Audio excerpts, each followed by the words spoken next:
कितना लिख दिया है कलम से ना, तो 2 कामा गुणनफल -15।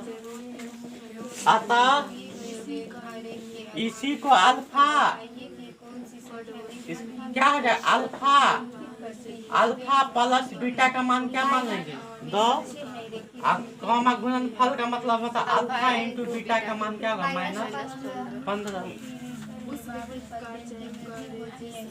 अभिनिष्ट फार्मूला क्या होता है, x² minus alpha plus x plus alpha into beta है ना।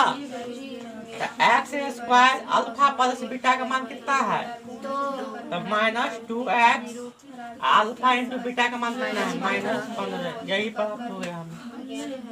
कितना आसान सवाल है ना। अब सवाल नंबर कितना में होगा, 4 में। 4 नंबर का भी क्वेश्चन क्या है, आसान है।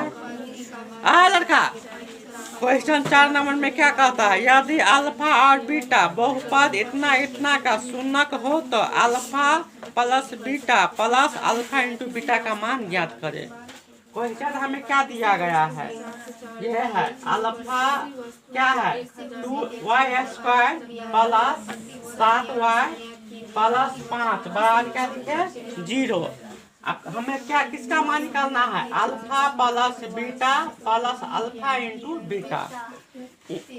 इसी को हम कर रहे हैं हमें मान निकालने के लिए, है कि नहीं। तो यहाँ पर क्या है, ए का मान क्या हो जाएगा 2, बी का मान 7, सी का मान 5। तो योगफल का फार्मूला क्या होता है पता, अल्फा प्लस बीटा का फार्मूला होता है -b/a। तो यहाँ b का मान कितना है, तो -7 और a का मान 2। कहने का मतलब यहाँ पर हमें अल्फा प्लस बीटा का मान क्या होगा -7/2, है कि नहीं। अब आया गुणनफल का मान क्या होगा, अल्फा इंटू बीटा का मान क्या होता है c/a।